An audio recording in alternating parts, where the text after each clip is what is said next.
The last thing Sarah ever said to her father was, "You were never there." She didn't whisper it. She didn't say it in anger. She said it as a fact. A painful fact she had believed for most of her life. Then she walked away. 1 week later, he was dead. As Sarah stood at his funeral, relatives cried around her. Old friends shared memories. People spoke about the kind of man he had been. But Sarah felt strangely disconnected from all of it. Because how do you mourn someone who was never really part of your life? Her father had missed birthdays, school events, graduations, the moments that mattered most. At least, that was the story she had always believed. Little did she know that before the week was over, everything she thought she knew about her father would begin to fall apart. After the funeral, Sarah volunteered to help clear out his small apartment. The place felt frozen in time. Old furniture, dusty shelves, stacks of books nobody had touched in years. Nothing seemed unusual until she opened a cupboard near the back of the room. Hidden behind boxes was a small wooden chest, locked. At first, she almost ignored it, but curiosity got the better of her.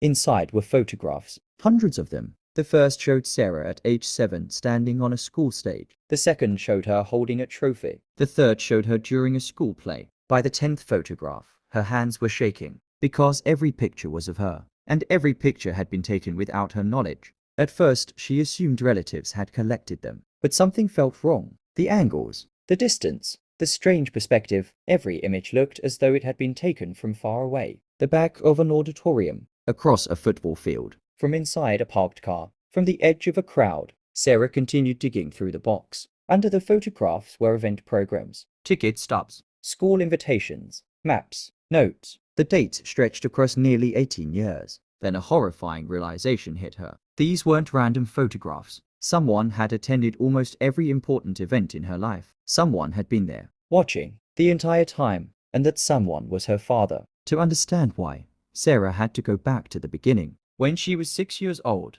her family fell apart. Her father lost his job. Money disappeared. Stress consumed the household. Arguments became routine. Some nights she would hear shouting through the walls. Other nights there was only silence. The kind of silence that feels even worse. One evening, during a particularly bitter argument, her father said something that would haunt him for the rest of his life. "Maybe she'd be better off without me." Months later, the divorce was finalized. He moved away. Not forever. At least, that was the plan. He believed he would rebuild his life and return. But life rarely follows the plans we make when we're desperate. The first year wasn't supposed to last. He found temporary work, rented a small apartment, promised himself he would reach out when things improved. But every month that passed made the conversation harder. How do you explain missing 1 year? Then 2 years passed. Then 3. Sarah was growing up. Her mother remarried. Life seemed stable. Every time he considered returning, doubt stopped him. What if she hated him? What if she had moved on? What if his return caused more pain than his absence?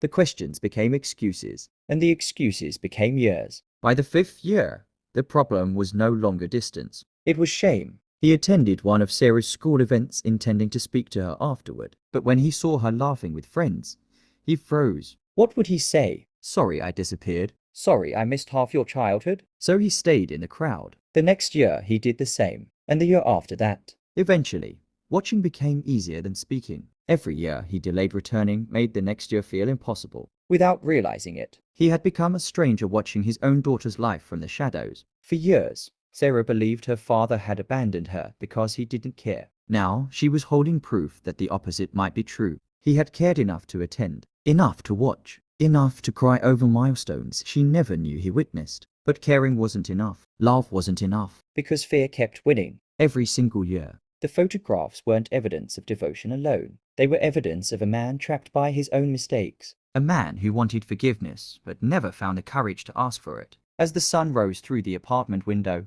Sarah finished reading the final letter. For the first time in her life, she understood her father. Not completely, but enough. The mystery was finally solved. Her father didn't stay away because he stopped loving her. He stayed away because shame became stronger than courage. Every year he delayed returning made the next year harder. Until 18 years had passed, and the man who spent nearly 2 decades watching from the crowd had run out of time. Today, Sarah keeps one photograph. Her graduation picture. She's standing on stage smiling. In the far back row sits her father, barely visible, watching through tears. The photograph doesn't bring comfort. It doesn't erase the years he missed, but it reminds her of a painful truth. Sometimes people don't lose the ones they love because they stop caring. Sometimes they lose them because they wait too long to come back. History is not old. History is living inside us. One day, one event, one lesson. Mr. Feedy